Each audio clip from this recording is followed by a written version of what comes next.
ओम शांति। 23 सितंबर 2024। प्यारे मीठे बाबा के आज के मधुर महावाक्य। आज की मुरली के कुछ मुख्य पॉइंट्स। आज बाबा हमें समझाते अविनाशी खुशी का अनुभव करने के लिए हर सेकंड बाप के साथ रहना है। स्वयं के पार्ट में जो कमी कमजोरियां हैं उन्हें निकाल संपूर्ण बनने का पुरुषार्थ करना है। कभी भी किसी से ईर्ष्या नहीं करनी है। पढ़ाई पढ़ उसे धारण कर ऊंच पद पाना है। कभी भी किसी बात का अहंकार नहीं रखना है। सर्व जिम्मेवारियां बाप के हवाले कर सब चिंताओं से मुक्त रहना है। तो चलिए सुनते हैं आज की बाबा की मीठी प्यारी मुरली। ओम शांति। बाबा कहते, मीठे बच्चे, जी बाबा, अंदर में दिन रात बाबा बाबा चलता रहे तो अपार खुशी रहेगी। बुद्धि में रहेगा बाबा हमें कुबेर का खजाना देने आए हैं। प्रश्न, बाबा किन बच्चों को ऑनेस्ट यानी ईमानदार फूल कहते हैं? उनकी निशानी सुनाओ। उत्तर, ऑनेस्ट फूल वह है जो कभी भी माया के वश नहीं होते हैं, माया की खिटपिट में नहीं आते हैं। ऐसे ऑनेस्ट फूल लास्ट में आते भी फास्ट जाने का पुरुषार्थ करते हैं। वे पुराने से भी आगे जाने का लक्ष्य रखते हैं। अपने अवगुणों को निकालने के पुरुषार्थ में रहते हैं। दूसरों के अवगुणों को नहीं देखते। ओम शांति। शिव भगवानुवाच, वह हुआ रूहानी बाप, क्योंकि शिव तो सुप्रीम रूह है ना, आत्मा है ना। बाप तो रोज रोज नई नई बातें समझाते रहते हैं। गीता सुनाने वाले सन्यासी आदि बहुत हैं, वे बाप को याद कर न सकें। बाबा अक्षर कभी उनके मुख से निकल न सके। ये अक्षर है ही गृहस्थ मार्ग वालों के लिए, वह तो है निवृत्ति मार्ग वाले। वे ब्रह्म को ही याद करते हैं। मुख से कभी शिव बाबा नहीं कहेंगे। भल तुम जांच करो, समझो बड़े बड़े विद्वान सन्यासी चिन्मयानंद आदि गीता सुनाते हैं। ऐसे नहीं कि वह गीता का भगवान श्री कृष्ण को समझ उनसे योग लगा सकते हैं। नहीं, वह तो फिर भी ब्रह्म के साथ योग लगाने वाले ब्रह्म ज्ञानी व तत्व ज्ञानी हैं। श्री कृष्ण को कभी कोई बाबा कहे ये हो नहीं सकता, तो श्री कृष्ण गीता सुनाने वाला बाबा तो नहीं ठहरा ना। शिव को सब बाबा कहते हैं, क्योंकि वे सब आत्माओं का बाप है। सब आत्माएं उनको पुकारती हैं। परम पिता परमात्मा, वह है सुप्रीम। परम है क्योंकि परम धाम में रहने वाला है। तुम भी सब परम धाम में रहते हो, परंतु उनको परम आत्मा कहते हैं। वे कभी पुनर्जन्म में नहीं आते हैं।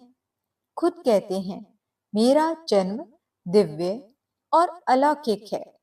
ऐसे कोई रथ में प्रवेश कर तुमको विश्व का मालिक बनने की युक्ति बताए, ये और कोई हो नहीं सकता। तब बाप कहते हैं मैं जो हूं जैसा हूं मुझे कोई भी नहीं जानते।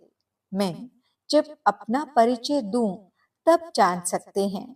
ये ब्रह्म को अथवा तत्वों को मानने वाले श्री कृष्ण को फिर अपना बाप कैसे मानेंगे? आत्माएं तो सब बच्चे ठहरे ना। श्री कृष्ण को सब पिता कैसे कहेंगे?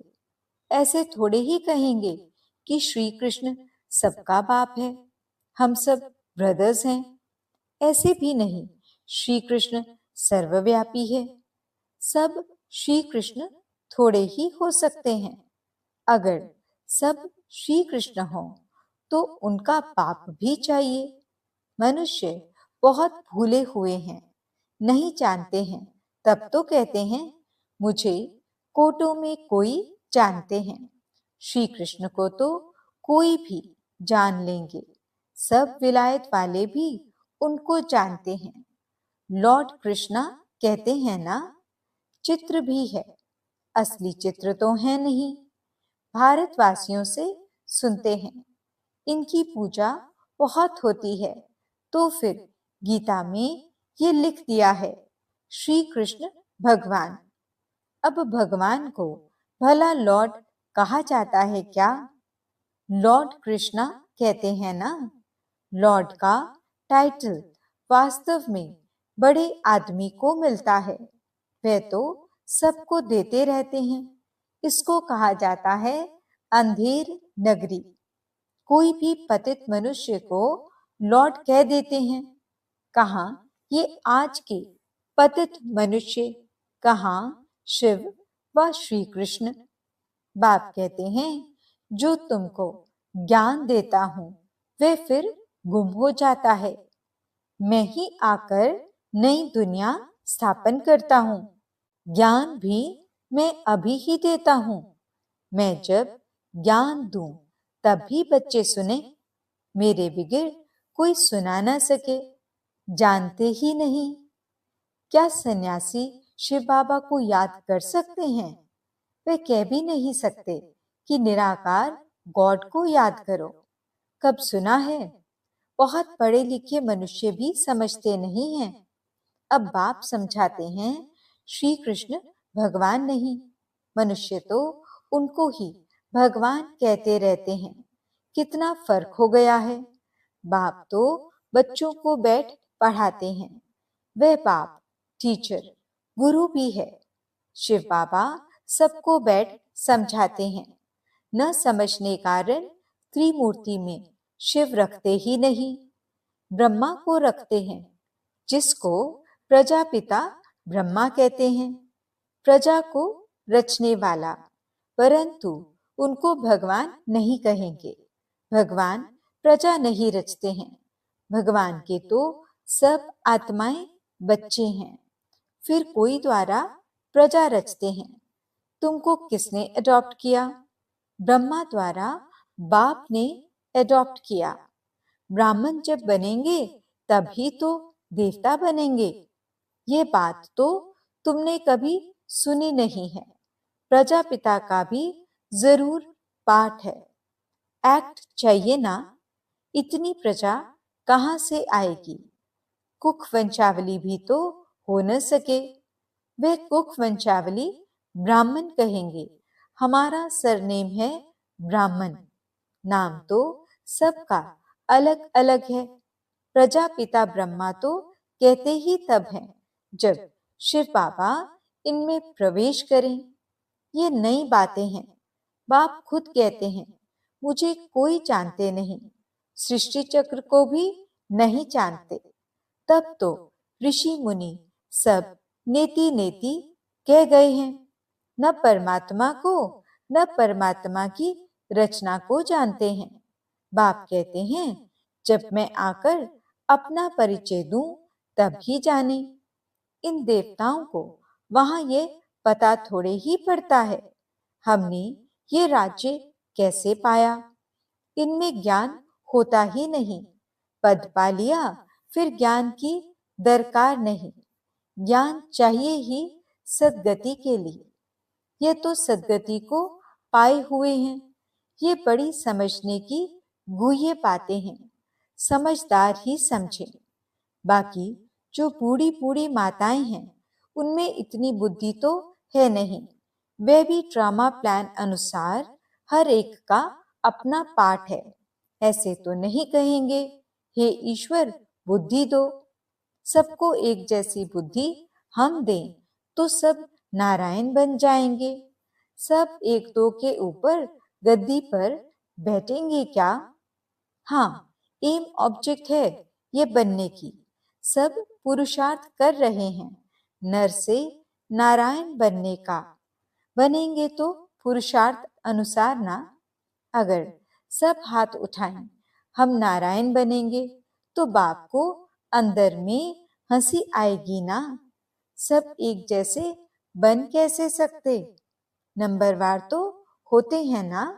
Narayan the first, second, third. जैसे Edward the first, second, third होते हैं ना। भल एम ऑब्जेक्ट यह है, परंतु खुद समझ सकते हैं ना। चलन ऐसी है तो क्या पद पाएंगे? पुरुषार्थ तो जरूर करना है। बाबा नंबरवार फूल ले आते हैं, नंबरवार फूल दे भी सकते हैं, परंतु ऐसे करते नहीं, फंक हो जाएंगे। बाबा जानते हैं, देखेंगे कौन जास्ती सर्विस कर रहे हैं। यह अच्छा फूल है। पीछे नंबरवार तो होते ही हैं, बहुत पुराने भी बैठे हैं, परंतु उनमें नए नए बड़े बड़े अच्छे फूल हैं। कहेंगे ये नंबर 1 ऑनेस्ट फूल है। कोई खिटपिट ईर्ष्या आदि इनमें नहीं है। बहुतों में कुछ ना कुछ खामियां जरूर हैं। संपूर्ण तो कोई को कह नहीं सकते। 16 कला संपूर्ण बनने के लिए बहुत मेहनत चाहिए। अभी कोई संपूर्ण बन न सके। अभी तो अच्छे अच्छे बच्चों में भी ईर्ष्या बहुत है। खामियां तो है ना। बाप जानते हैं सब किस किस प्रकार का पुरुषार्थ कर रहे हैं। दुनिया वाले क्या जाने, वे तो कुछ समझते नहीं, बहुत थोड़े समझते हैं। गरीब झट समझ जाते हैं। बेहद का बाप आया हुआ है पढ़ाने। उस बाप को याद करने से हमारे पाप कट जाएंगे। हम बाप के पास आए हैं। बाबा से नई दुनिया का वर्षा जरूर मिलेगा। नंबरवार तो होते ही हैं 100 से लेकर 1 नंबर तक, परंतु बाप को जान लिया, थोड़ा भी सुना तो स्वर्ग में जरूर आएंगे। 21 जन्मों के लिए स्वर्ग में आना कोई कम है क्या? ऐसे तो नहीं। कोई मरता है तो कहेंगे 21 जन्म के लिए स्वर्ग में गया। स्वर्ग है ही कहाँ? कितनी मिसअंडरस्टैंडिंग कर दी है। बड़े बड़े अच्छे लोग भी कहते हैं फलाना स्वर्ग पधारा। स्वर्ग कहते किसको हैं? अर्थ कुछ भी नहीं समझते। ये सिर्फ तुम ही जानते हो तुम भी मनुष्य, परंतु तुम ब्राह्मण बने हो। अपने को ब्राह्मण ही कहलाते हो। तुम ब्राह्मणों का एक बाप दादा है, तो सन्यासियों से भी तुम पूछ सकते हो कि यह जो महावाक्य व भगवानुवाच है कि देह सहित देह के सब धर्म छोड़ मामेकम याद करो, क्या ये श्री कृष्ण कहते हैं मामेकम याद करो? तुम श्री कृष्ण को याद करते हो क्या? कभी नहीं हाँ कहेंगे, वहां ही प्रसिद्ध हो जाए। परंतु बिचारी अबलाएं जाती हैं, वे क्या जाने। वे अपने फॉलोअर्स के आगे क्रोधित हो जाते हैं। दुर्वासा का नाम भी है ना। उनमें अहंकार बहुत रहता है। फॉलोअर्स हैं ढेर। भक्ति का राज्य है ना। उनसे पूछने की कोई में ताकत नहीं रहती है। नहीं तो उनको कह सकते हैं तुम तो शिव बाबा की पूजा करते हो। अब भगवान किसको कहेंगे? क्या ठिक्कर भित्तर में भगवान है? आगे चल इन सब बातों को समझेंगे। अभी नशा कितना है। हैं सभी पुजारी, पूज्य नहीं कहेंगे। बाप कहते हैं मेरे को विरला कोई जानते हैं मैं जो हूँ जैसा हूँ। तुम बच्चों में भी विरले कोई एक्यूरेट जानते हैं। उनको अंदर में बहुत खुशी रहती है। ये तो समझते हैं ना, बाबा ही हमको स्वर्ग की बादशाही देते हैं, कुबेर के खजाने मिलते हैं। अल्लाह अव्वल दीन का भी खेल दिखाते हैं ना। ठका करने से खजाना निकल आया, बहुत खेल दिखाते हैं। खुदा दोस्त बादशाह क्या करते थे, उस पर भी कहानी है।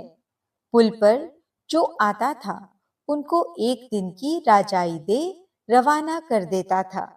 ये सब हैं कहानियां। अभी बाप समझाते हैं, खुदा तुम बच्चों का दोस्त है। इनमें प्रवेश कर तुम्हारे साथ खाते पीते हैं, खेलते भी हैं। शिव बाबा का और ब्रह्मा बाबा का रथ एक ही है, तो जरूर शिव बाबा भी खेल तो सकते होंगे ना। बाप को याद कर खेलते हैं, तो दोनों इसमें हैं तो दो ना, बाप और दादा। परंतु कोई भी समझते नहीं है। कहते हैं रथ पर आए, तो वे फिर घोड़े गाड़ी का रथ बना दिया है। ऐसे भी नहीं कहेंगे श्री कृष्ण में शिव बाबा बैठ ज्ञान देते हैं। वे फिर कह देते हैं श्री कृष्ण भगवानुवाच। ऐसे तो नहीं कहते ब्रह्मा भगवानुवाच। नहीं, यह है रथ, शिव भगवानुवाच। बाप बैठ तुम बच्चों को अपना और रचना के आदि मध्य अंत का परिचय ड्यूरेशन बताते हैं, जो बात कोई भी नहीं जानते। सेंसिबल जो होंगे वे बुद्धि से काम लेंगे। सन्यासियों को तो सन्यास करना है। तुम भी शरीर सहित सब कुछ सन्यास करते हो। जानते हो ये पुरानी खल है। हमको तो अब नई दुनिया में जाना है। हम आत्मा यहाँ की रहने वाली नहीं है, यहाँ पाठ बजाने आए हैं। हम रहवासी परम धाम के हैं, ये भी तुम बच्चे जानते हो। वहां निराकारी झाड़ कैसा है, सभी आत्माएं वहां रहती हैं। ये अनादि ड्रामा बना हुआ है। कितनी करोड़ों जीव आत्माएं हैं, इतने सब कहाँ रहते हैं? निराकारी दुनिया में। बाकी ये सितारे तो आत्मा नहीं है।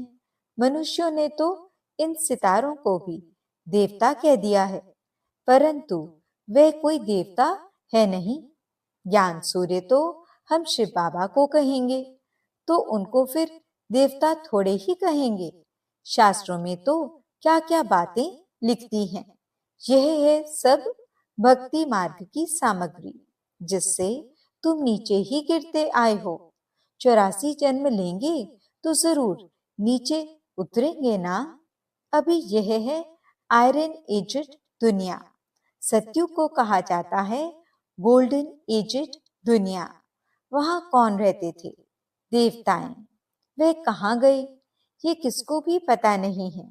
समझते भी हैं पुनर्जन्म लेते हैं। बाप ने समझाया है पुनर्जन्म लेते लेते देवता से बदल हिंदू बन गए हैं, पतित बने हैं ना।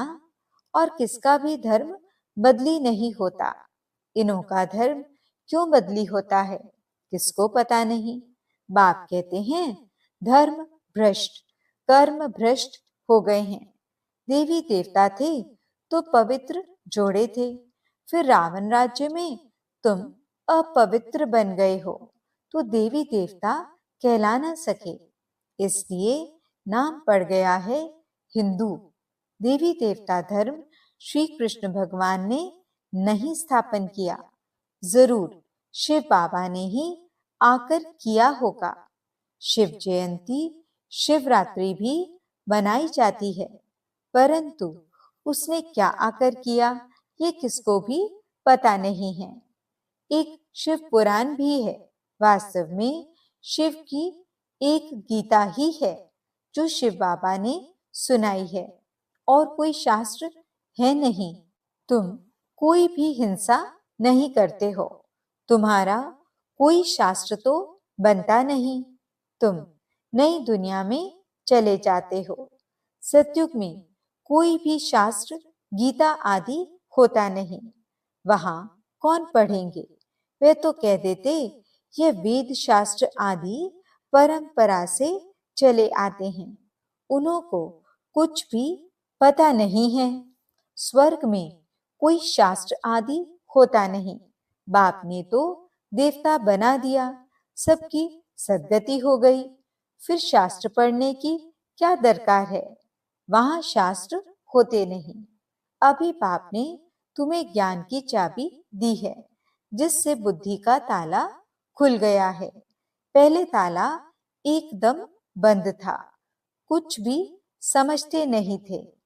अच्छा, मीठे मीठे सिकिलते बच्चों प्रति माता पिता बाप दादा का याद प्यार और गुड मॉर्निंग। रूहानी बाप की रूहानी बच्चों को नमस्ते। हम रूहानी बच्चों की रूहानी बाप दादा को दिल व जान सिकवा प्रेम से नमस्ते नमस्ते नमस्ते जी। गुड मॉर्निंग बाबा। शुक्रिया बाबा। धारणा के लिए मुख्य सार। पहला पॉइंट, किसी से भी ईर्ष्या आदि नहीं करनी है। खामियां निकाल संपूर्ण बनने का पुरुषार्थ करना है। पढ़ाई से ऊंच पद पाना है। दूसरा पॉइंट, शरीर सहित सब कुछ संन्यास करना है। किसी भी प्रकार की हिंसा नहीं करनी है। अहंकार नहीं रखना है। वरदान, अविनाशी और बेखत के अधिकार की खुशी व नशे द्वारा सदा निश्चिंत भव। दुनिया में बहुत मेहनत करके अधिकार लेते हैं, आपको बिना मेहनत के अधिकार मिल गया। बच्चा बनना अर्थात अधिकार लेना। वाह, मैं श्रेष्ठ अधिकारी आत्मा इस बेहद के अधिकारी के नशे और खुशी में रहो तो सदा निश्चिंत रहेंगे। ये अविनाशी अधिकार निश्चित ही है। जहां निश्चित होता है वहां निश्चिंत होते हैं। अपनी सर्व जिम्मेवारियां बाप हवाले कर दो तो सब चिंताओं से मुक्त हो जाएंगे।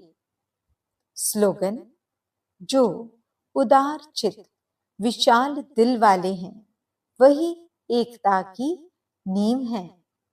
ओम शांति। आज के अव्यक्त इशारे। अनेक प्रकार की कामनाएं सामना करने में विघ्न डालती हैं। जब ये कामना रखते हो कि मेरा नाम हो, मैं ऐसा हूं, मेरे से राय क्यों नहीं ली, मेरा मूल्य क्यों नहीं रखा, तब सेवा में विघ्न पड़ते हैं।